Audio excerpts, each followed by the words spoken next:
This is one of those stories I've been sitting on for a really long time.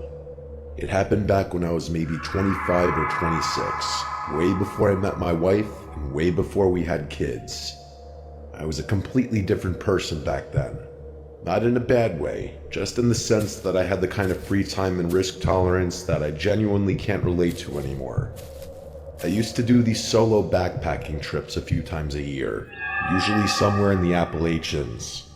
I'd drive out to some remote trailhead, hike deep into the backcountry, way off the trail, and spend a few days completely off the grid. No cell service, no other people, nothing. I loved it. My friends thought I was insane, and honestly, I kind of was.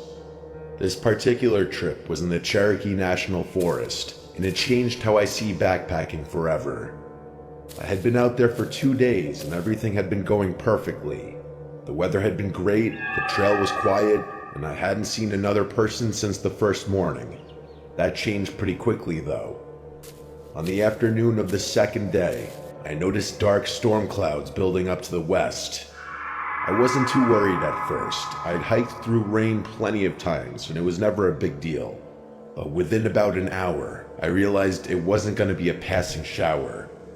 The wind picked up hard, and the temperature dropped fast enough that I actually stopped to put on another layer. By the time the rain started, I was already looking for a spot to hunker down. The problem was that I was in a pretty exposed section of the trail. As I predicted, it wasn't a light rain. It went from windy to full-on downpour in minutes. The wind was bending smaller trees sideways, and I could hear branches cracking and falling in the canopy above me. I started getting genuinely concerned about my safety. Lightning was striking pretty close by, and I was hiking at elevation with a metal-framed pack on my back. Not ideal. I kept pushing forward, completely soaked at that point. I was scanning the woods on either side of the trail for anything that could pass as shelter. As if by some miracle, I actually saw a structure through the trees off to my left. It was small and dark and partially hidden by the forest, but it was unmistakably man-made. As I got closer, I realized it was a tiny, one-story cabin. It looked extremely old, like it could have been a hunting cabin or a homesteader's shelter from decades ago. There was a single window on the side I was approaching. I can't overstate how relieved I was. I practically sprinted over to the thing and pushed the door open. Inside, it was dim but dry. There wasn't much in there, just a chair, a small table, and what looked like a cot frame pushed against the far wall. There was a stone fireplace on the right side that was clogged with old ash and debris. The place honestly smelled really bad, but I didn't care about anything other than stripping out of my soaked clothes and laying down. There wasn't a couch or anything in there, so I literally just picked a spot on the floor and lied down. I was in survival mode at that point, not exploration mode. All I cared about was that I was out of the storm. It wasn't until I'd been inside for maybe 10 or 15 minutes that I started actually looking around. With the storm raging outside, there wasn't much else to do besides flick on a flashlight and snoop, so that's exactly what I did. There was more stuff in that cabin than I had initially realized. For starters, there was a sleeping bag rolled up in the corner near the cot frame. It didn't look ancient like the rest of the place, which confused me. There were also a couple of cans and water jugs on the table, which made me think someone had been using the place as a base camp of sorts. Maybe another backpacker or a hunter. It wasn't unusual to find stuff like that in remote cabins, but the more I looked around, the more things started bothering me. There were marks on the wall near the door. At first I thought they were just damage from age or weather, but when I got closer to inspect them, I could see they were scratches. There were dozens of them, some shallow and some deeper. There was no pattern or order to the marks, at least not one I could see. I stepped back and looked at the door itself. The handle was a simple latch, which wasn't unusual. Despite the storm, I opened the door just to get a look at the mechanism. There was a metal bracket on the outside of the frame, which looked like it was designed to hold the padlock. The bracket was on the outside. There was no corresponding latch on the inside. That meant the door could only be locked from the outside. Things only got stranger. I shut the door and started looking around the cabin.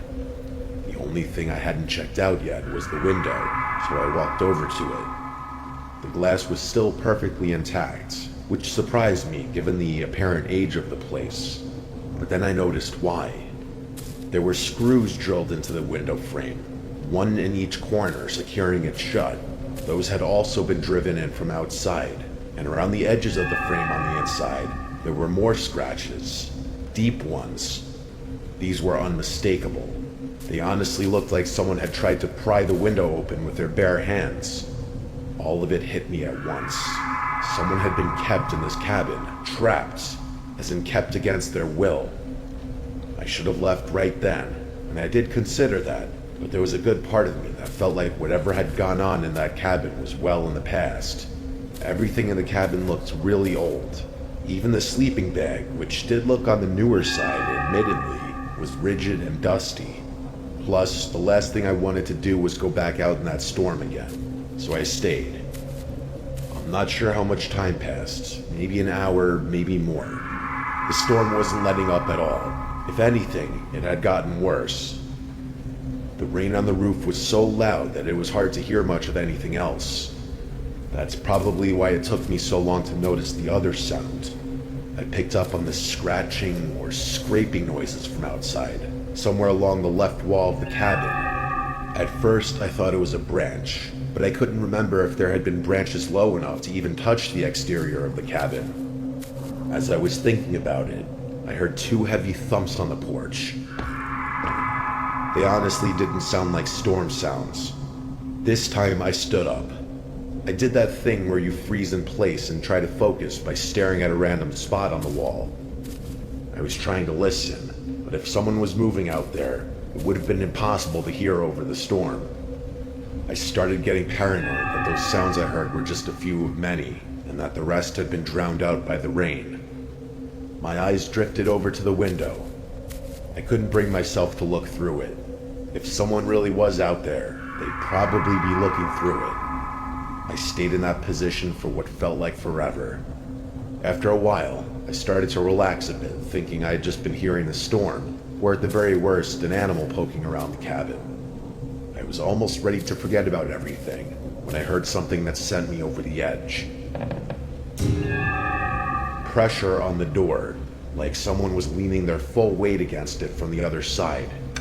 The wood creaked and the latch rattled once before the pressure released. My heart rate instantly shot back up, and that's when something clicked. Why would someone be outside in a storm like this, circling the cabin, tapping on the walls, without just coming in? The door wasn't locked. Nothing was stopping them. And then I thought about what I'd found inside the cabin, and it occurred to me that maybe whoever was out there didn't want to come inside. Maybe they wanted me to stay inside. Maybe the whole point was to keep me in there. I don't know if that was the right conclusion or if my mind was just spiraling, but I decided I was leaving right then. I didn't care about the storm. I started moving things into my backpack as fast as I could. I had this sickening feeling that something really bad was about to happen, and I was right. The next few moments were a blur. I was maybe 30 seconds from walking out the door when I heard the sound of glass shattering behind me. I spun around just in time to see something come through the window. That was all I could see before the whole room erupted in flames. The flames spread so fast that I couldn't even process what was happening. 1 second I was standing in a dark room, and the next second the walls were on fire. The heat hit me like a physical wall, and the door wouldn't budge. It was jammed from the outside. I slammed into it with all my might, and it gave. It collapsed off its hinges, and me with it. I scrambled to get back on my feet, and I just ran. I couldn't even see. I was just running wildly through the woods and rain, trying to put as much distance between myself and that cabin. But before I could get a safe distance away, I felt something tackle me from behind, and I was back on the ground. There was a person on top of me, and suddenly I was fighting for my life. I clawed and kicked and screamed, but this guy wouldn't get off me. He was yelling too, and he kept trying to get me in a chokehold. He was gouging at my eyes and pulling my hair, and I started to feel dizzy, but I managed to push him off. I got back up and kept running, and whoever had just tried to kill me was screaming like a maniac. I looked back twice. I couldn't see my attacker, but I did see the cabin, which was fully engulfed in flames. I think the picture of that fireball is burned into my brain forever. The second time I looked back, the glow was smaller but still visible through the woods, but I just kept running. For all I knew, I was being chased. I didn't stop until my legs gave out. I found a spot where a couple of large trees had fallen against each other, and there was a narrow gap underneath that blocked most of the rain. I crawled under there and just collapsed. I couldn't feel my body. I don't know if it was the fire, the rain, or the attack. Maybe all three, but I was completely numb. All I did was sit in that crouched position and try to keep breathing. I don't know how many hours passed under those trees, but time lost all meaning. Eventually, I felt some feelings start to re-enter my body, and I told myself it was move or die. Whoever was out there was probably looking for me, and he couldn't have been that far away. So I got up and started moving through the woods. I didn't know where the trail was, but I didn't really care. I honestly can't tell you how I survived that night, but I did. I stumbled onto a random trail and just followed it. I was soaked and probably bleeding from multiple places, but I just kept trudging on. Eventually, the rain subsided a bit, at least enough for me to figure out where I was. I made it to some random trailhead, and by that point, the storm had passed. I don't remember too much after that. All I remember is that the first person I saw drove me to a hospital. I had second-degree burns on my left forearm and the back of my neck, and doctors told me I was lucky I hadn't inhaled more smoke than I did. None of it was permanent, but it hurt like hell for a long time afterwards. By the time I was healed and safe at home, I told myself I would never camp or hike alone again. Someone had intentionally set that cabin on fire to kill me. That's the only thing that makes any sense. It was pouring rain, a full-blown thunderstorm, and the roof was metal. There's no way a wooden structure goes up like that fast unless the wood had been treated with something beforehand. I gave the police everything, or as much as I could, but I could tell they weren't really going to do anything. And to be fair, I wasn't in a charted part of the woods, so it would have been silly to hound them. The only thing I don't understand is the timing of everything. My wife would probably tell you I stopped doing solo trips because I grew up and got more responsible, and she's not entirely wrong, but I honestly never told her about this incident. And I know I'll never go backcountry trekking again alone.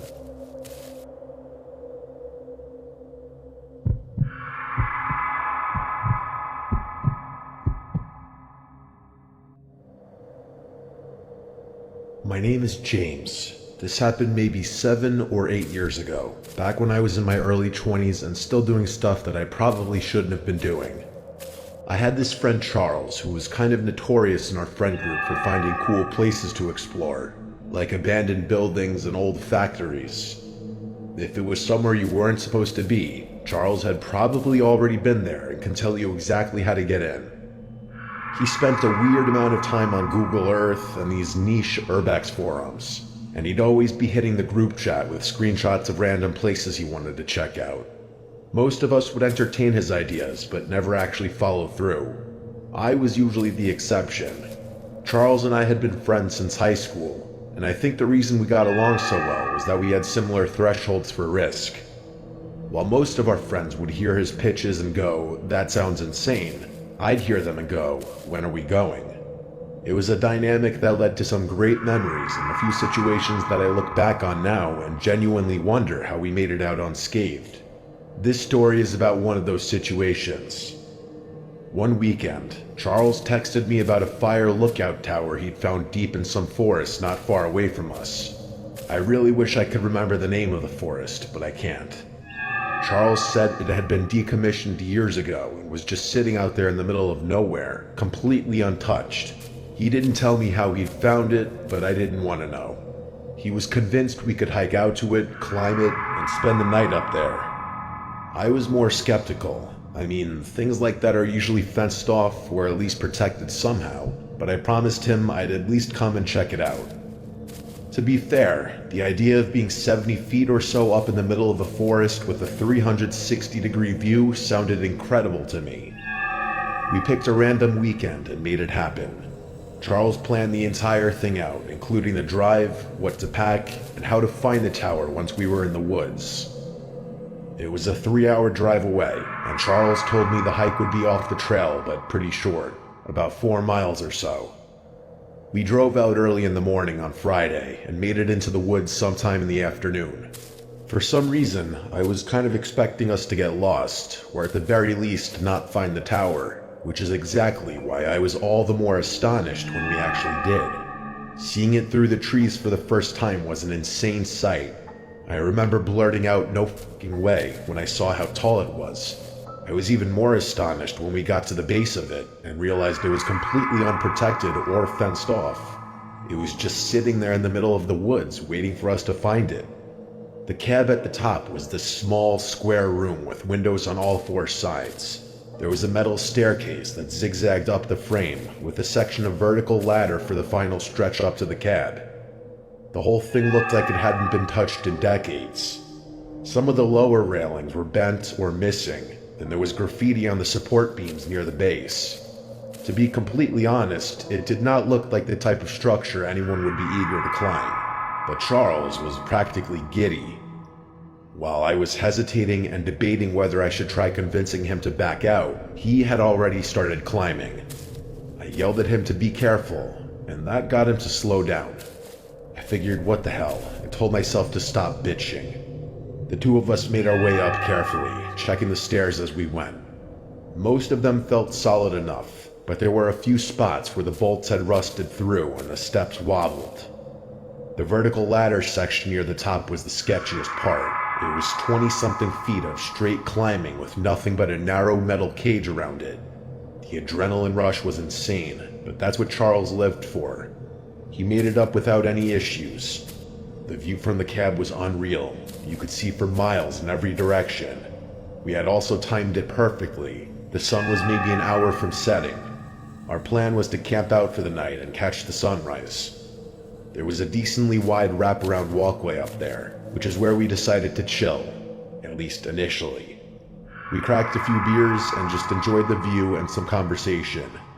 The sun eventually went down, and the sky went from orange to purple to dark blue in a matter of minutes. Once the light was gone, the forest below us was just a black mass in every direction. There wasn't a single light in sight. The stars were incredible, easily the best I've ever seen.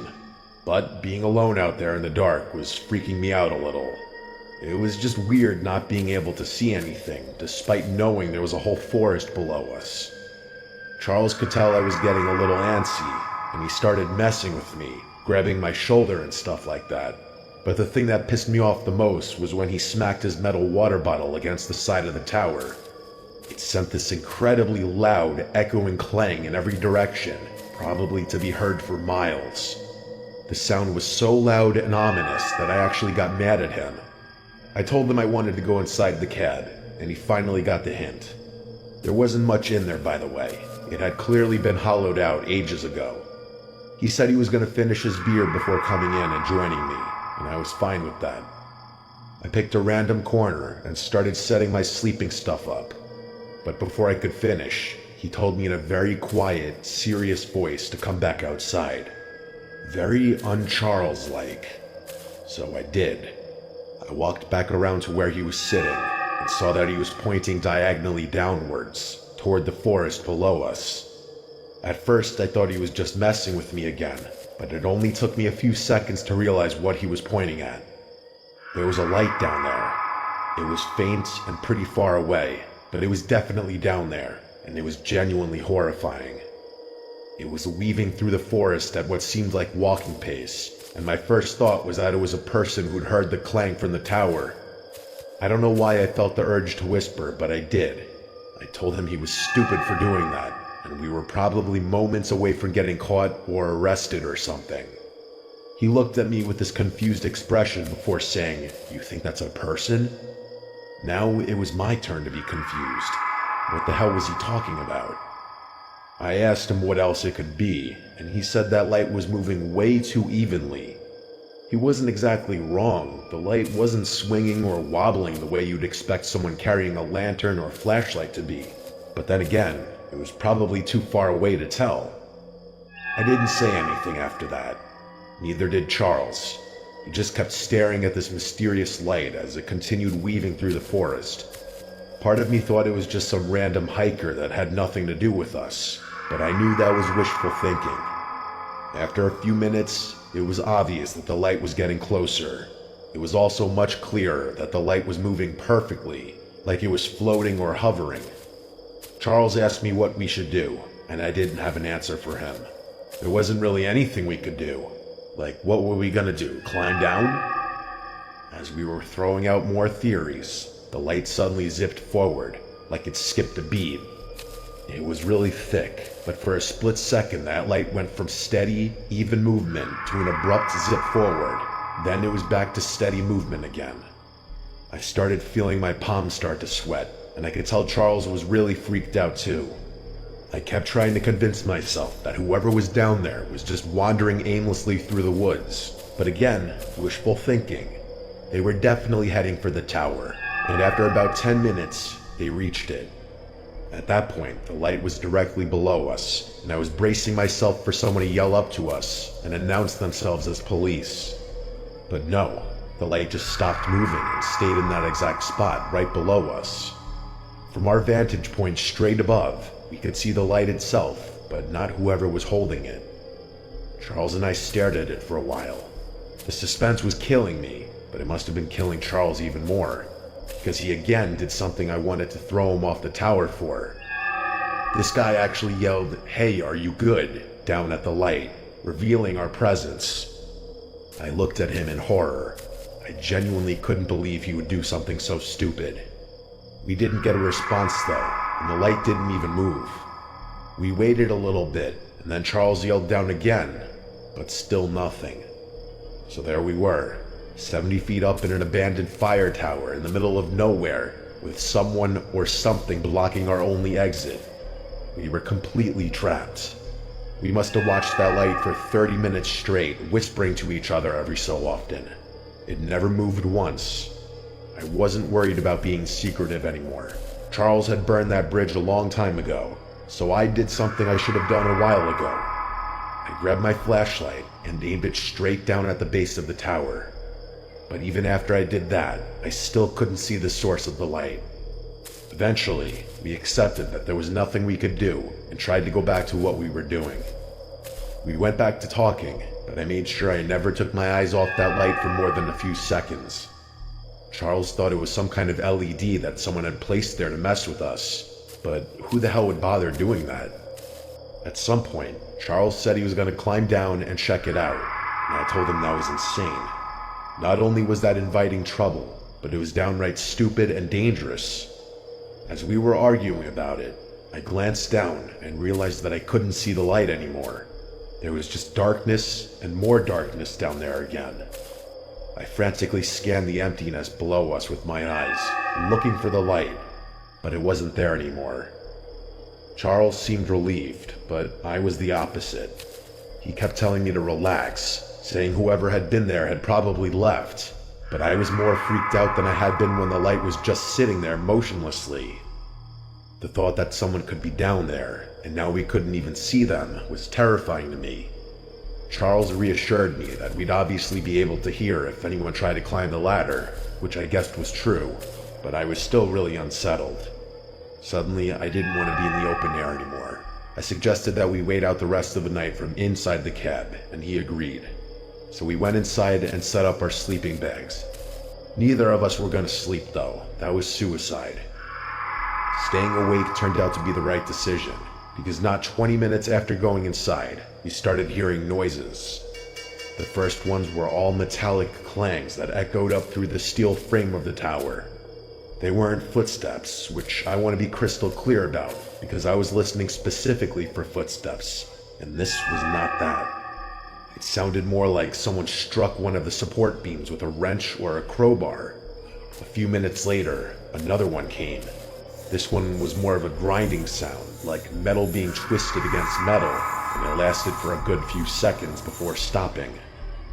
Charles and I kept looking at each other like we were expecting the other one to do something, but there was nothing we could do. The sounds kept coming from what sounded like different spots, which was what really got me because it meant whatever was causing them was moving down there. The sounds continued on and off for a while. I kept trying to map out the sounds in my head, figure out where they were coming from, how many sources there were, whether they were getting closer or staying at the same level. I couldn't make sense of any of it. Charles and I were whispering to each other about what we'd do if we started hearing someone walking up. I was sitting against the far wall of the cab, facing the windows on the opposite side. Charles was on the opposite side, looking over my shoulder. There were so many windows in there that we didn't feel safe and wanted to be able to see out of all of them. There wasn't much to see though. They were all pretty dark, with the only light being from the stars and the moon. But then, I saw something. A dark outline moved across the glass. My brain couldn't process what I was seeing fast enough, but then it passed in front of the next pane over, and that's what did it. I couldn't help but yell, and Charles scrambled away from the window. The two of us immediately ran over to the door and pressed our backs against it. If someone tried to come through that door, they were going to have to push through both of us. I kept looking for the figure through the windows, but I couldn't see anything. That was impossible though. Unless they were crawling on all fours, I should have been able to see them. Charles and I sat up like that for a really long time, and I could hear him hyperventilating. What followed was the most tense and terrifying few hours of my life. Charles and I sat there in that exact position like our lives depended on it. By the time the sun started coming up, I was completely exhausted. When it was finally light enough to see, I counted to 3 and then swung the door open violently, expecting someone to be crouching behind it, but there was no one there. Charles and I ran around the side of it to confirm that, and it was clear. I looked down to the base of the tower, and there was nothing down there either. We grabbed our stuff and started descending as fast as we could.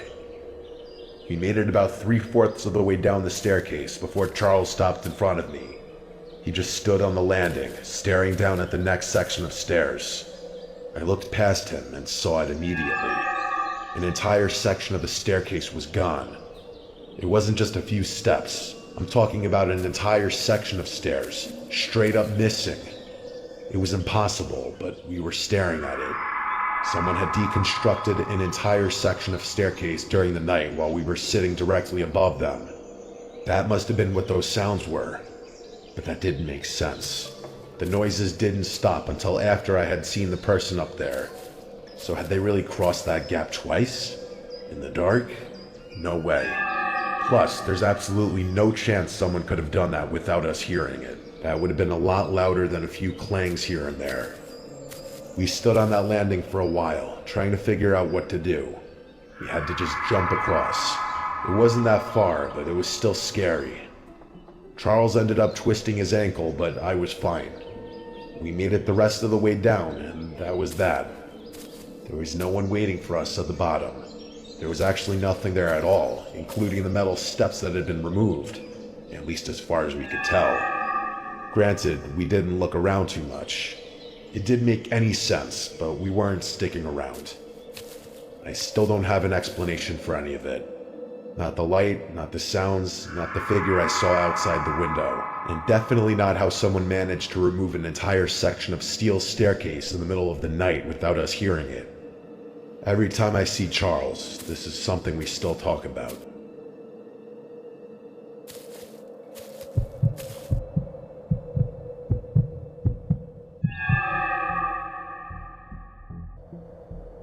I go camping alone a few times a year. I've been doing it since I was in my 20s, and at this point I'm in my late 30s, so close to 15 years of solo trips at this point. I know the risks, which is why I carry a rifle. This happened about 2 years ago in the Daniel Boone National Forest in eastern Kentucky. It's a massive stretch of forest, over 700,000 acres, and if you know where to go, you can hike for days without seeing another person. I had a rough stretch of work and my head wasn't in a great place, and I felt like I just needed a few days away from everything. I drove out on a Thursday morning. I parked at a trailhead off a Forest Service road and started hiking. The plan was simple. 3 nights in the backcountry. That was pretty much it. I had my tent, my pack, enough food and water for 4 days, and my 308 bolt action that I always bring on solo trips. The first day was exactly what I needed. I covered about 7 miles before finding a flat spot near a creek bed that looked like a good place to camp. I set up my tent, gathered some wood, and had a fire going by the time the sun started going down. I cooked some food, drank a beer, and sat by the fire until it burned down to embers. The whole time, I didn't see a single person. I fell asleep around 10. I woke up at some point in the middle of the night. I'm not sure what woke me. It was more like my brain just switched on for no reason, the way it does sometimes when you're sleeping somewhere unfamiliar. I lay there for a minute and stared at the ceiling of my tent, but as my eyes adjusted, I noticed something. There was a faint orangey glow coming through the walls of my tent. I unzipped the tent flap and looked out. Maybe 200 yards away, through the trees, there was a fire. Not a big one, it was about the size of a campfire, but it was definitely there. It was flickering, which is how I knew it was a fire. I watched it for a few minutes, waiting to hear talking or something. I wanted to confirm it wasn't some random forest fire, but after a while of looking at it, I couldn't see or hear anything beyond the fire. I watched it a little while longer just to see if it would grow out of control, but it didn't. I figured it was another camper set up nearby that I just hadn't noticed during the day. It wasn't impossible, especially since I had gone to sleep relatively early. I figured whoever it was had gone to sleep and left their fire going, which is irresponsible but not uncommon. I watched it for about 5 more minutes and then zipped my tent back up and went to sleep. It didn't bother me too much. When I woke up the next morning, the fire was the first thing I thought about. Not because it had scared me, but because I was curious. I wanted to see who else was out there, maybe say hi, but mostly to satisfy my curiosity. I packed up my campsite and hiked in the direction where the fire had been. It took me about 10 minutes to reach the area. I was pretty confident I had the right spot. There was a natural clearing that lined up with the angle I'd been looking from. But when I got there, I stopped. There was no fire pit, nor was there a ring of stones or a pile of ash or scorched ground, charred wood, nothing. The ground was completely undisturbed. I walked the whole clearing, checking for any sign that someone had been there, but there was no signs of life whatsoever. The area was pristine. I stood there for a while, genuinely confused. I was certain I'd seen a fire. It had been a campfire burning clearly for at least 5 minutes while I watched it, and yet the ground where it should have been looked like no one had set foot there in months. I considered the possibility that I had the wrong spot, but there wasn't another clearing anywhere near the right distance or direction. There wasn't much I could do beyond that though, so I just moved on. I still had 2 more nights planned, and I wasn't about to cut my trip short over something silly like that. I hiked for most of the day. The terrain changed as I moved deeper into the forest. The creek bed fell away behind me and the ground started climbing. By mid-afternoon, I was in a denser, older section of the forest where the trees were taller and the canopy was thick enough to block out most of the sky. It was quieter in there, which was nice. I found a good campsite around 4. That evening was uneventful. I doused my fire a little after 9 and turned in for the night. I don't know what time it was when the sound woke me up, but it was loud enough to pull me out of a dead sleep. I woke up to this distant, enormous cracking sound, like a thick branch being snapped in half, except it kept going. It was violent, and it lasted for maybe 3 or 4 seconds. At the tail end of it, there was a deep, resonant thud that I could quite literally feel in the ground beneath me. I instantly knew what it was. A tree had fallen somewhere deeper in the woods, or at the very least, a very large branch. If you've ever heard the sound of a tree falling before, which I do understand is kind of a rare occurrence, it's amazing and terrifying at the same time. It didn't scare me per se, but the deafening force and scale of it gave me this crazy adrenaline rush. I lay there in my sleeping bag, trying to figure out what had just caused it. The more I thought about it, the less sense it made. It wasn't storming, and there was barely any wind. There was nothing I could think of that would have brought a tree down on a night like this, but there was also nothing I could do. I couldn't fall asleep at that point either. My heart was still racing, and the adrenaline had me awake, so I just kind of closed my eyes and waited for it to wear off. But then, not 10 minutes later, it happened again. Only this time, it was much louder. That same gruesome crackling sound, followed by a crash of branches and a deafening thud. But this one was close. Not right on top of me, but close enough that the sound was almost disorienting, and it came from a completely different direction than the first one. The first tree had fallen somewhere to the south, and the second one was to my northwest. I sat up immediately. Now I was actually scared. 2 trees falling on the same night in 2 different parts of the forest with no wind and no storm. That was inconceivable. I kept trying to come up with an explanation that made sense. The most logical thought was that the first one had caused some kind of chain reaction, but that hypothesis didn't account for the fact that the trees fell in completely different parts of the forest. Whatever brought down the first tree had nothing to do with the second one. They were 2 different events. But that was even more inconceivable. I was sitting there processing all of this when I heard something new. Something that took my fear from a medium 5 to a resounding 10. It was this low and continuous rumbling sound that I can only describe as a cross between a groan and a growl. Like a person clearing their throat, except it didn't stop. It wasn't an animal sound I recognized. I've heard bears, I've heard elk, I've heard bobcats. This wasn't any of those. It sounded like something was making the noise on purpose, and it went on for what felt like a full minute without any break or variation. I did the only thing I could think to do. I grabbed my rifle, chambered around as quietly as I could, and aimed it at the tent flap. At that point, I was full on panicking. I must have sat like that for 20 minutes. The sound eventually tapered off. It didn't stop abruptly, it kind of faded out, like whatever was making it had moved further away. And just like that, the forest was quiet again. I didn't sleep the rest of the night. I don't think I would have been able to if I tried. It was the worst night of my life. As soon as I saw daylight, I got out of the tent. I packed up as quickly as possible, still spooked and extremely unsettled despite being able to see. Once everything was in my pack, I started walking in the direction of the second tree, the louder and closer one. I needed to see it, if only to confirm that I hadn't imagined the whole thing. I had my rifle ready in my hands, so I found the tree after about 10 minutes. The thing was massive, and its trunk was lying at an angle across a shallow slope. Broken branches and debris were scattered all around it, so it was real. I really couldn't believe it. I'd been trying to convince myself I had just imagined everything from the night before, but there it was. I needed to keep investigating. I wouldn't have been satisfied leaving without knowing what had caused the fall. I walked over the stump, which was about 3 feet high. The wood where it had broken was pale and fresh, but the break wasn't clean. It wasn't the kind of jagged, splintered fracture you get from wind stress or root failure.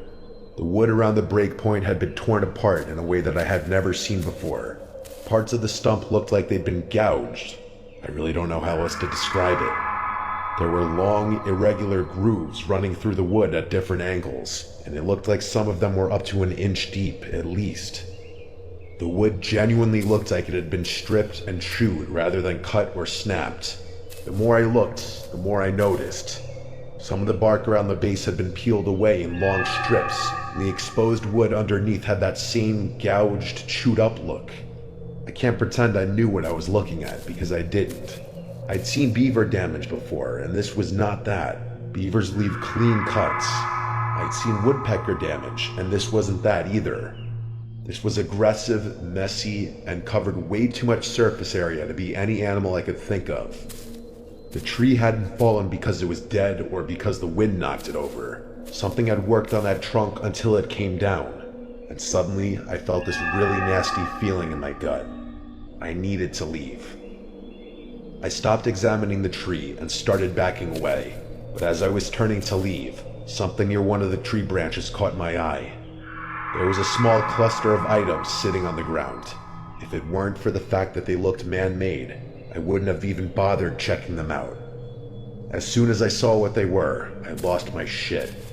It was a blue bandana and a carabiner, and they were both my items. I instantly started digging through my pack and confirmed those two items were missing. In that moment, I grabbed my stuff, shoved it in my backpack, and ran. I didn't know if running was the right decision, if that would have attracted attention to me, but I did anyway. I just needed to get out of those woods. I got tired after a while under the weight of all my stuff, but I moved as fast as I could. The hike back took me most of the day, and the entire time I felt like I was being stalked or watched. I felt like something was going to jump out from somewhere any second. I kept my rifle in my hands the entire time. I made it back to my car around 3 in the afternoon. I drove out of there so fast, despite my exhaustion. The first thing I did when I got to a safe distance away was call the police. I don't think they took me very seriously, but I didn't care. I also knew there probably wasn't much they could do, but I didn't care about that either. I was pretty messed up for days afterward. None of it made any sense whatsoever. What I couldn't get over was the fact that my stuff had been rummaged through. Something had either stalked me through the woods, or knew where I was the entire time. That unexplainable fire from the first night must have had something to do with it. There's no way that was a coincidence. And those trees, I still have no explanation for what could have cut them down. I genuinely don't think it was anything human, but as for what animal it could have been, I have no idea. I still go camping, believe it or not, but this is something that I think will hang over me forever.